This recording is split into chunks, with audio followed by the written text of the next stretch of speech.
folks. Welcome to the Dish Big, where we go on a journey discovering the food and booze world. I'm your host, Nick Sherry.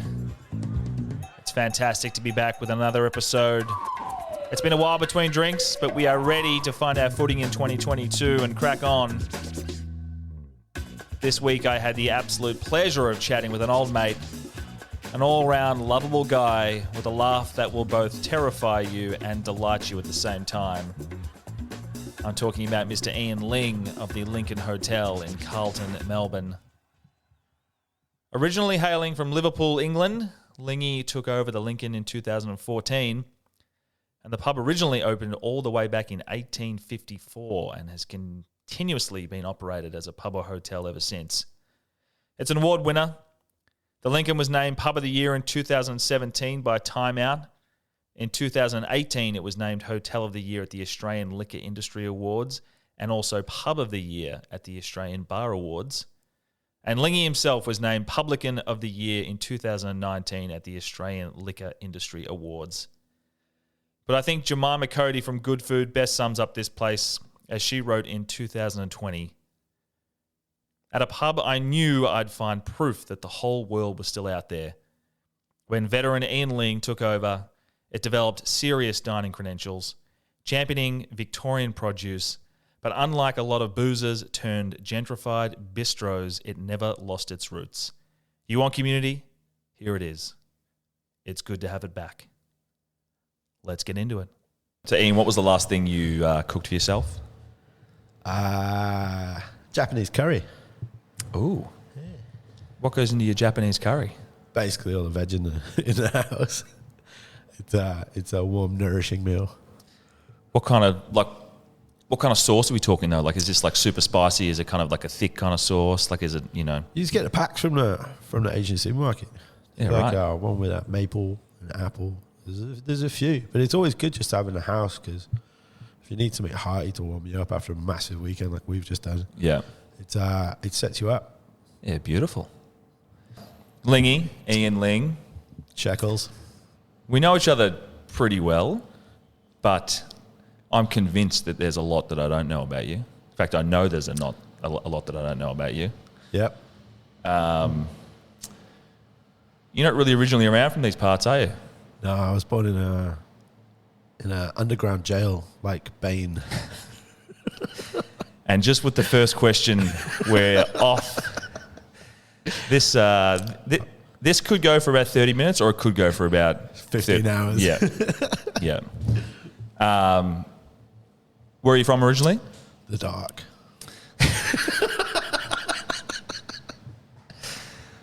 Well, you're not wrong. How about our start? You're from Liverpool, correct? There we go. Ah, lovely, lovely. Question. Where'd you grow up in Liverpool? South End. Yeah. Egworth Speak. So for people that aren't familiar with the lovely town of Liverpool, I've actually never been to Liverpool. It's quite small. Yeah. It's not very big. Yeah. But South End, is it a shitty part? Is it a good part? Is it an in-between part? It's an all right part. Yeah? Yeah. It's it's a nice place to grow up. Yeah. Yeah. What were you, like as a little kid running around? Like, what were your folks up to? What was the kind of general vibe? Well, the old man was a banker and a small business advisor, and the rest of the time was spent playing football or music. Yeah. Yeah. Were you any good at football as a young kid? Could have been a contender. Good. What position did you play? Right side, defensive, and then it's kind of like the forerunner to Trent. So as a kid, I mean, were you any good in school? Did you pay attention? Were you smart? School was terrible. Yeah? Yeah. It was Never- horrible. Never kind of got into it? Just No, it's wasn't your thing? fights and football. Fights and football? Yeah. Yeah, right. How'd you go on the fights at school? Lost as many as I won. It's not bad. Even. So then if you're if you're a young fella growing up, South End, you said, right? In Liverpool. Yeah. what were you thinking as you were kind of getting towards your, let's just say like your later teen years, as to what the hell am I going to do after I get out of this place? What does my future look like? What am I going to do for a little bit of money? I didn't have a clue. I was just living life. Yeah. Started doing glass collecting when I was probably about 15. Classical acting. No, glass collecting. Oh, Yeah. jeez. Did a fellow at the age of 14. I knew that there'd be some issue with the accent at some stage, and I'm the first one. Yes, I doth the cap to you. Classical acting, glass collecting. That was like that was the first shock of the interview. I'm like, what have I? This would be a dark rabbit hole. So you were doing your classical acting in Liverpool in a bar. Well, collecting dirty glasses. Yeah. Do you remember the name of that first bar? I do. I still talk to the two ladies who employed me. It was called a Beluga Bar. Beluga Bar. Okay. Yeah, it was in a basement. It was like. It sounds more fancy than it probably was. It was actually one of like. It was like a forerunner, like kind of. It was one of the first kind of nicer places that you could go, like kind of female friendly, and it was a safe environment. And yeah, I got a job there when I was 15, and that was the kind of start to whatever it was. Yeah, because back then, I mean, you said it's like the first kind of better kind of bar to go to. Were the other options just your local pubs and kind of working class restaurants and that's kind of it? Was it? Yeah, there was a lot of bars that kind of were marketed by the drinks pricing, where this is just was music and a nice place to go and whatever it was. It probably had the same drinks because we're talking a long time ago now. But it was just in an environment that like was nicer and safer, and obviously it's in inner city Liverpool, so there was fights outside all the time and stuff. And yeah, but this is a nice little kind of oasis in the middle. Little oasis. Yeah, do you want to do a song? Beluga Bar. And so that was your first little dabble into the world of hospitality. Yeah. How long do you think it took you before, because I guess you're 15, you're just doing it for a buck. It was a bit of fun. You weren't really kind of looking at it as to like, this is going to be what I'm doing 10, 15, 20 years later. Yeah, no, it was just get you £3.50 an hour and don't play with the microphone.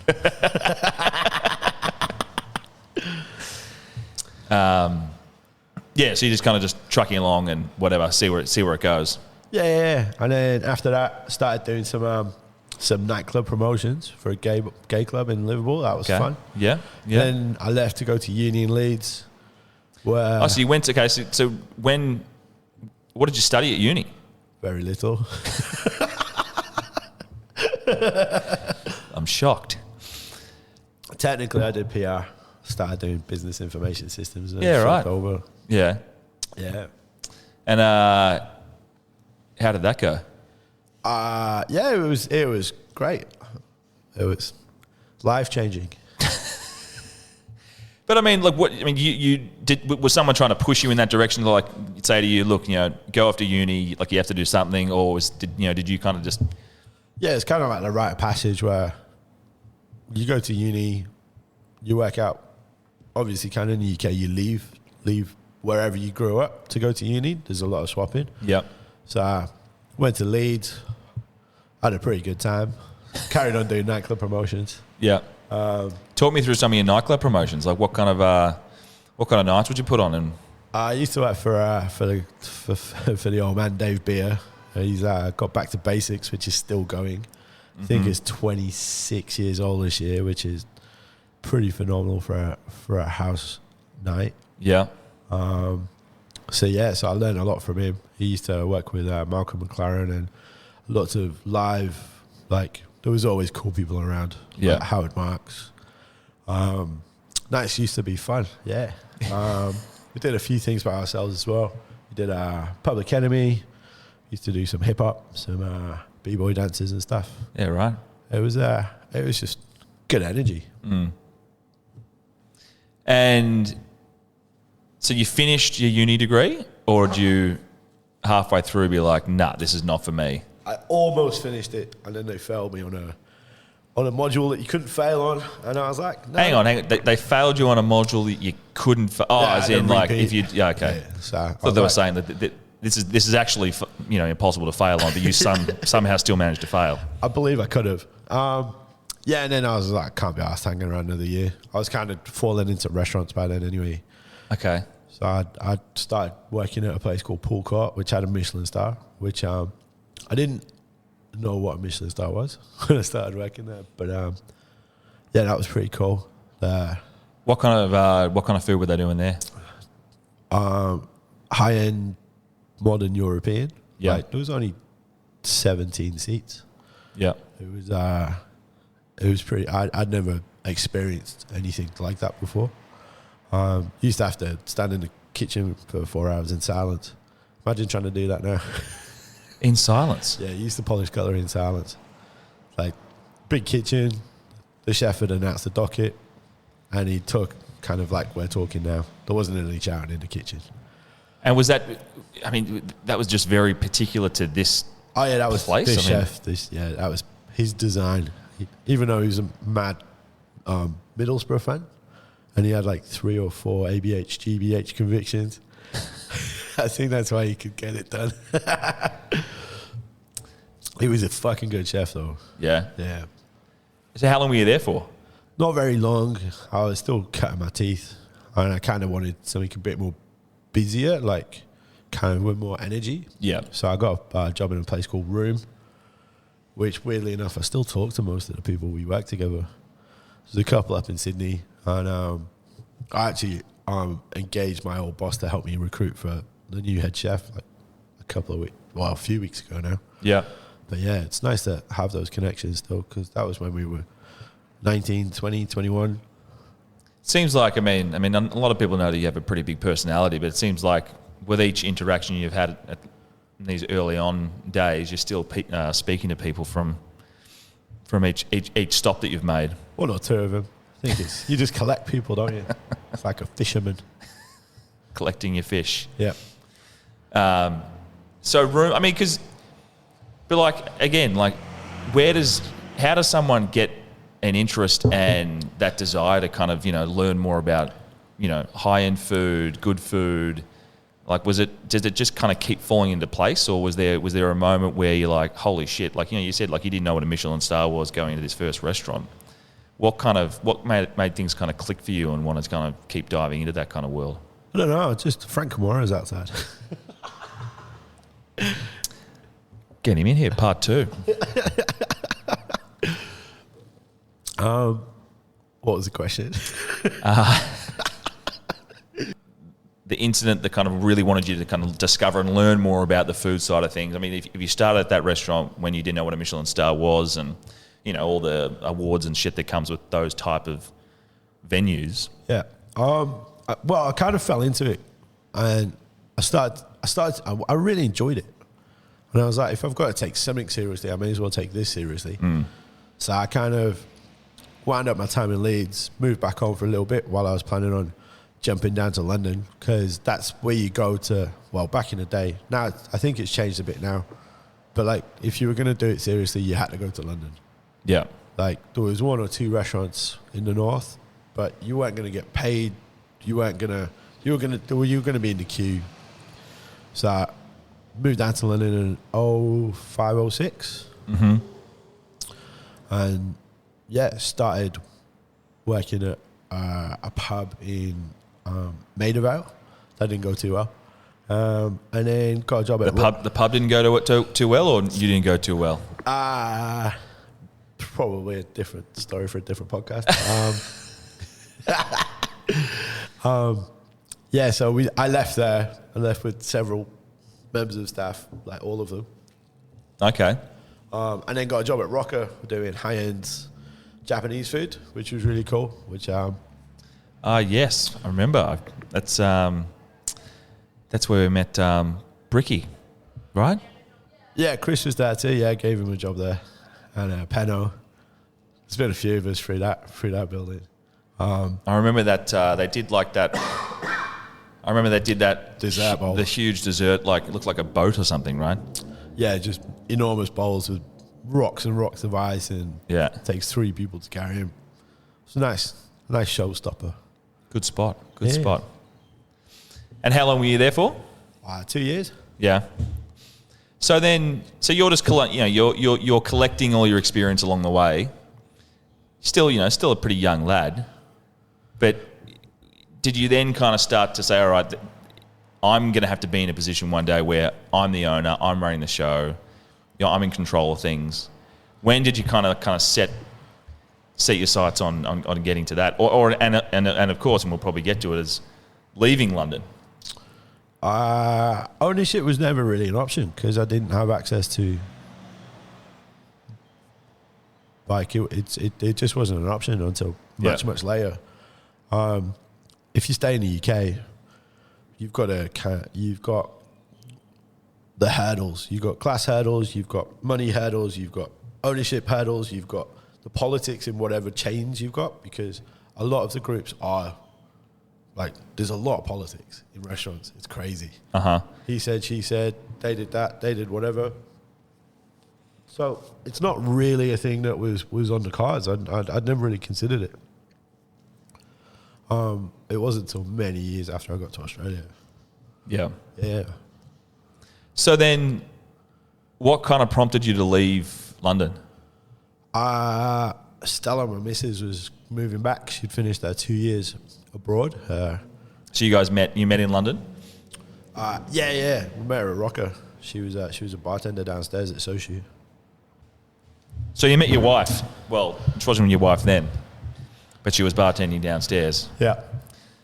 How'd you get together? How'd that go down? I don't know. We just worked together and like spending time with each other. Just kind of flourished? Yeah. That's romantic. Yeah. Who's luckier, her or you? Definitely her. So she tells you I'm going home back to always from Melbourne? Nah, she's from Brunei. She's from Bandar. And what was it an easy decision for you to say, yep, I'm coming, that's it? Yeah, turned out it was pretty lucky as well because it was 2009 and Yas fell out the market. Right. So we came over January 2009 and started working for Movida. So straight away you went to Movida? Yeah, I had a couple of weeks somewhere else while I was waiting for a spot to open up, but yeah, pretty much just Movida. I mean, did you already have you must have had like a bit of a network in Melbourne already to kind of, bring you in pretty quickly and find you something? Yeah, I knew enough people to come in hot. Come in hot. Yeah. Lingy coming in hot is a worrying concept. So tell me about your time at Movida. It was great. I loved it. Constantly learning? Yeah, that's a good way of, constantly learning how to improve. Yeah. Oneself, other people around you. You can share more if you like. No, it's okay.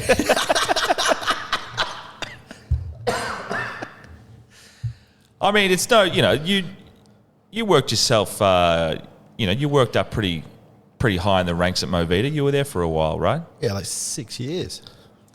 And you were managing one of the locations by the time you did depart? Yeah. How does that, I mean, in the hospitality business, when one person leaves to then go start up their own business,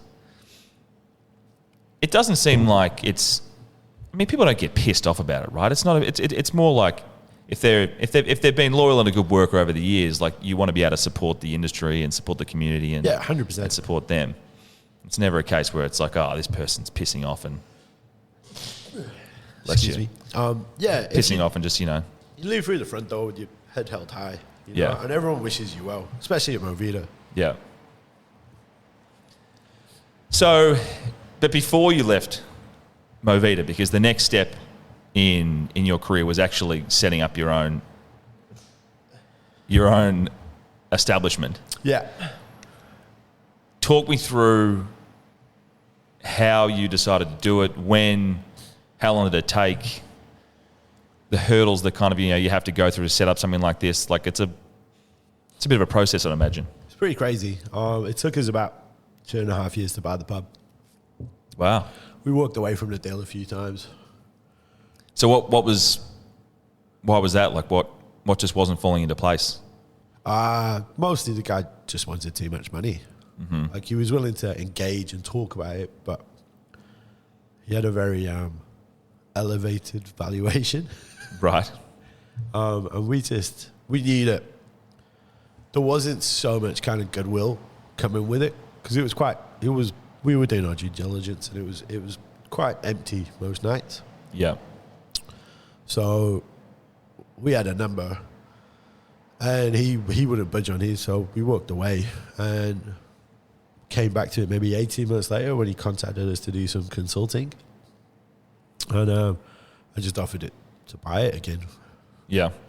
Gave him a way out, which he turned down, and then after that, kind of, he was still engaging with us. So I gave him another offer and told him to talk it through with his wife. We seemed to get it across the line. And for those that don't know much about the actual process of going in and just buying a pub. Yeah, don't do it. Yeah. Are you buying the brick and mortar actual buildings, or are you buying we've got a lease, but our lease, when we bought it in 2014, was 36 years, I think. Right. So we've still got 28 years left on the lease, which is kind of good. Yeah. It's not like a 8-year or a 12-year kind of short-term thing where you don't really have anything to kind of unsell afterwards. Yeah. If you buy a freehold, which is you buy the bricks and mortar and everything, generally you're talking about, well, in Australia particularly, you're looking at a large amount of cash. Yeah. Like the John Cann's for sale around the corner, and that's going for 8 million, and that's before your builder comes in and tells you need to spend an X amount more million to fix it up. Right. So it's a lot, especially with kind of the big groups around AVCs and Merivale's now snapping up a lot of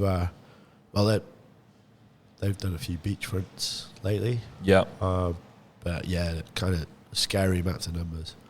Because I mean, Merivale's probably one of the biggest hospitality groups in the country, right? And they're now starting to expand down into Melbourne. Yeah, they've Victoria. got a place in Flinders Lane, which I think is going to be a kind of Mr. Wong's. Okay.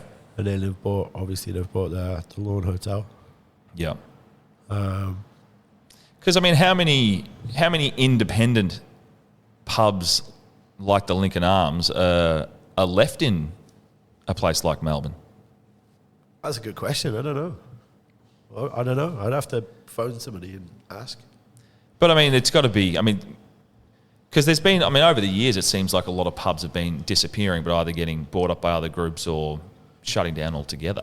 Yeah, that happens, and there's also the pokey effect where people buy pubs with pokies, slot machines, and then close them down and move however many they can move to another venue. So they make one venue busier, but they then close down maybe 2 or even 3 other pubs in that town.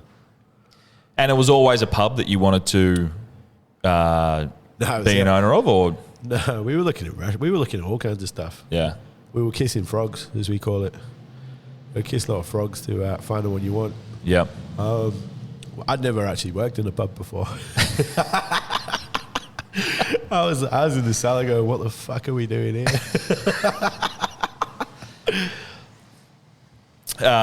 So 2.5 years to get the pub. Yeah. How long did it take you to kind of set everything up and kind of get the ball rolling? Like once you actually, you've done your. I think we got the keys on the 30th of November. Okay. And we opened on maybe the 2nd or the 3rd of November. So September to November. So we were closed about 5 or 6 weeks. Right.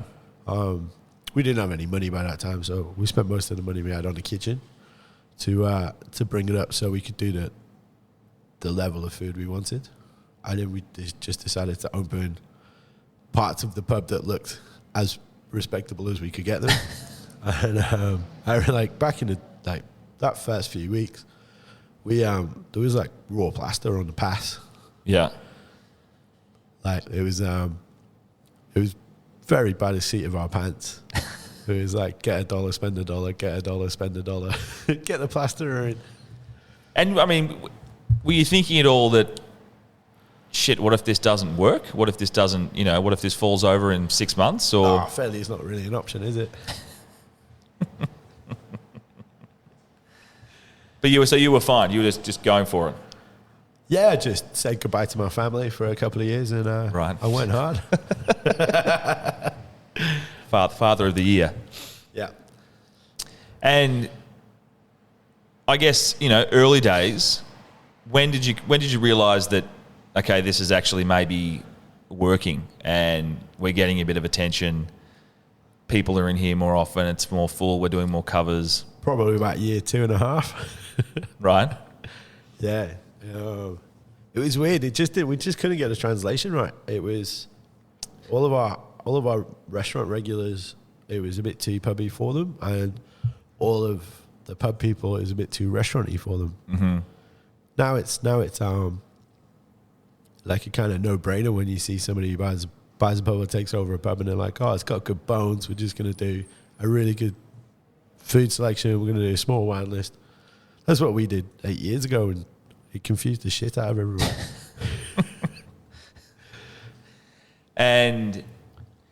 But I mean, along the way, we can call you an award-winning publican, can we not? Yeah. Oh, this week you give me an award. I haven't picked one up for a while. Well, I'm proud today. Let's bring in the sponsors. Yeah.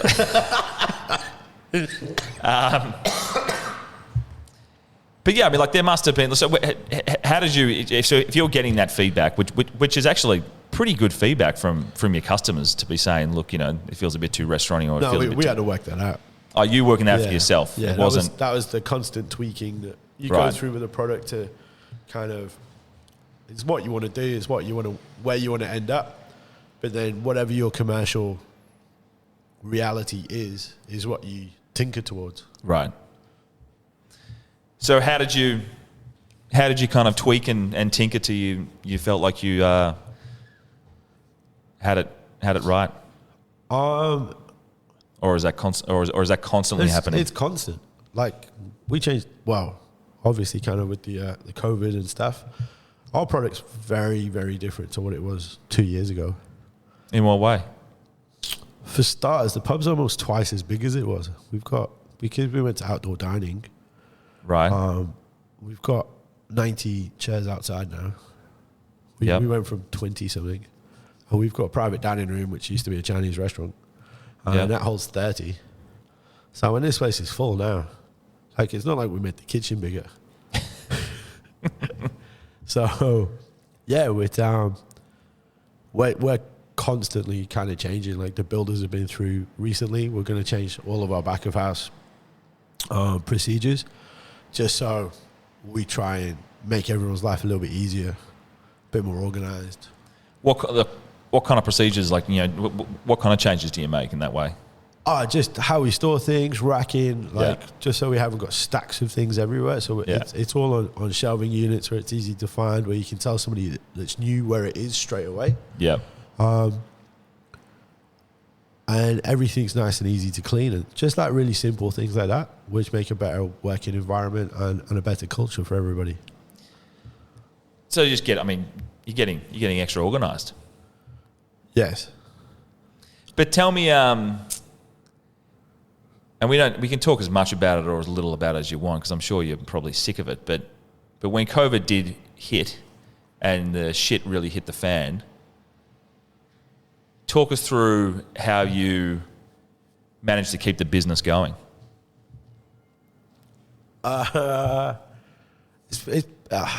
It's constantly. They don't close pubs during the war. Pubs don't close. Right. Like they're essential parts of communities. So it's not like I could have called one of the old boys and said, what happened in 74? What happened in 86? What happened? It's never happened. And the other thing is, like, I can't really think of any examples where they've just turned off the cash flow to the economy like they did. Mm-hmm. So everybody was pushing out to do delivery or take home or XYZ. And for us, we've got, well, at that time we had 6 years of numbers. And we know that unless the offices and the universities and everything that happens around the Lincoln, unless they're all at work and doing their things, we're quiet. Although when we had JobKeeper stuff for the first 2 lockdowns, we used that to get the guys out of the house because most waiters are quite social people. A lot of our guys live by themselves. Mm-hmm. So we got them out of the house and we used that to kind of make sure that they were okay. But we were barely scraping rent every week. And our rent had been reduced by quite a bit. And then we've got the following lockdowns. I can't remember how many of them are now. And we decided it was better for us to do nothing. So just shut down and... Yeah, we did some jobs that we wouldn't ever get the chance to do. We took the kitchen apart. We put it back together. We bought some new bits of kit. We polished all the terrazzo. Oh, the what? All of the polished concrete in the front bar. Okay. Yeah. So we did all of that. And we just basically took it easy because every time the pub reopened, it went gangbusters. Yeah. So, yeah, that's what we did. And then when we reopened, kind of for the last one, kind of October the 22nd, I think, that was it till Christmas. Like, we were all just working. Yeah. So it was 0 to 100, really, for us. Tell me your best Alan Partridge joke. Oh, you put me on the spot now. Tell everyone who Alan Partridge is. He's a national treasure of England. Is it Norfolk? He lives in Norfolk. You should YouTube it. He's got a fantastic local radio show. Yep. And he really does shine a spotlight on the day's issues. Beautiful. Do you miss home? Nah.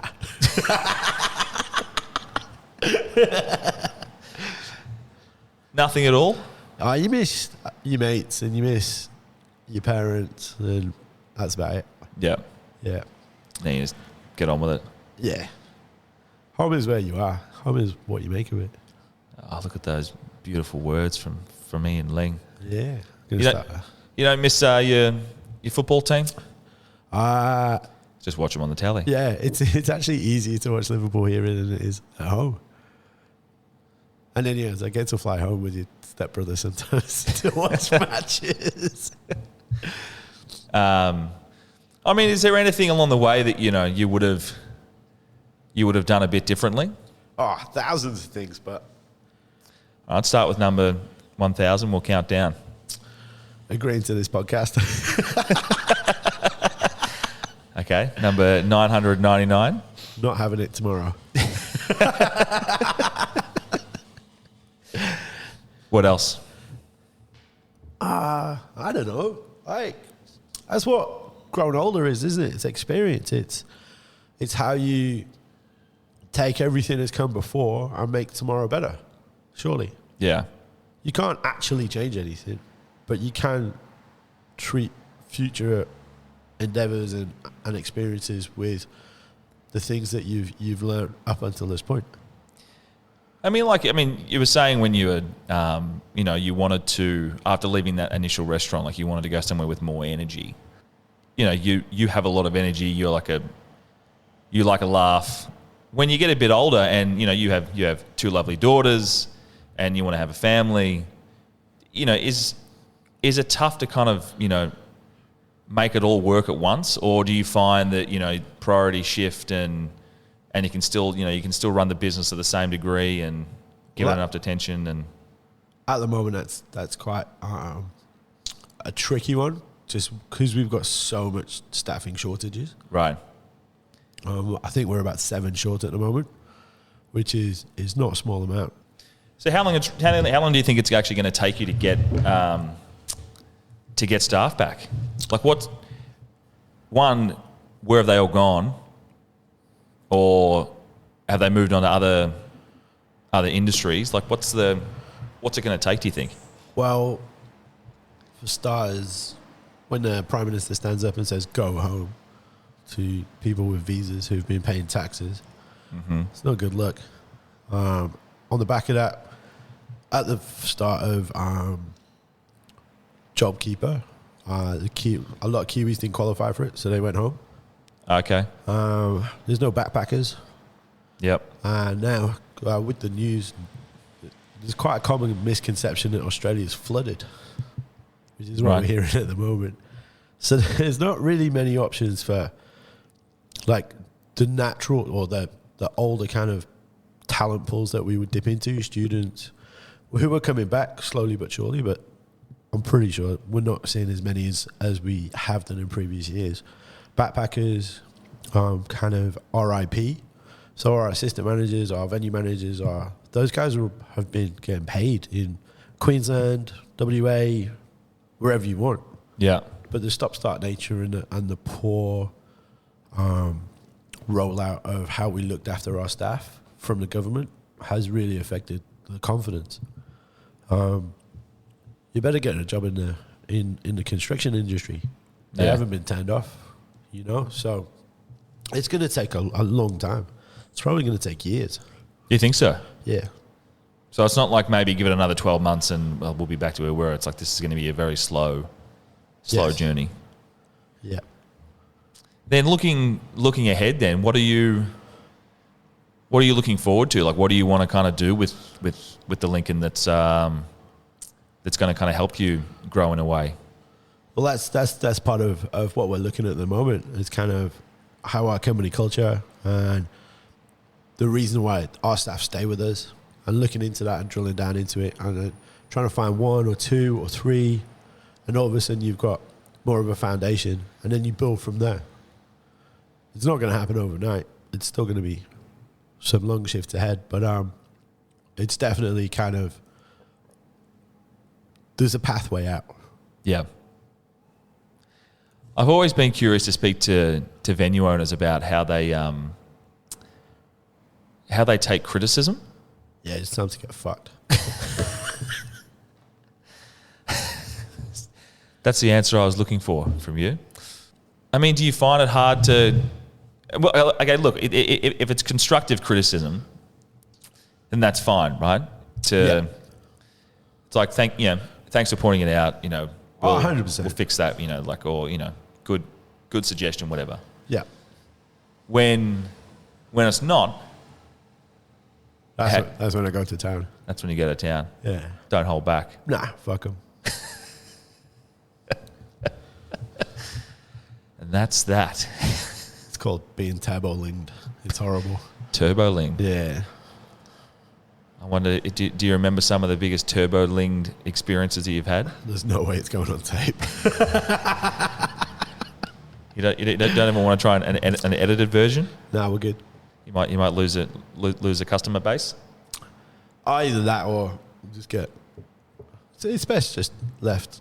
Yeah. Done. Left and move on. Yeah. Well then, with all of that, I think we've covered everything. Beautiful. So Lingy, thanks for coming on the Dish Pig. Dish Pigs. It's been thrilling. Thanks, mate. Thrilling to talk to you. You're looking well. I'm glad I flew all the way here from Los Angeles to see you in person to do this as well. Me too. Yeah. You're going to cover the cost of my flight, right? Sure. Just send me an invoice. Send you an invoice. Yeah. Okay. Perfect. Have you got the just send it through to Iain@don'tgiveafuck.com.au. Thanks, mate. No worries, mate.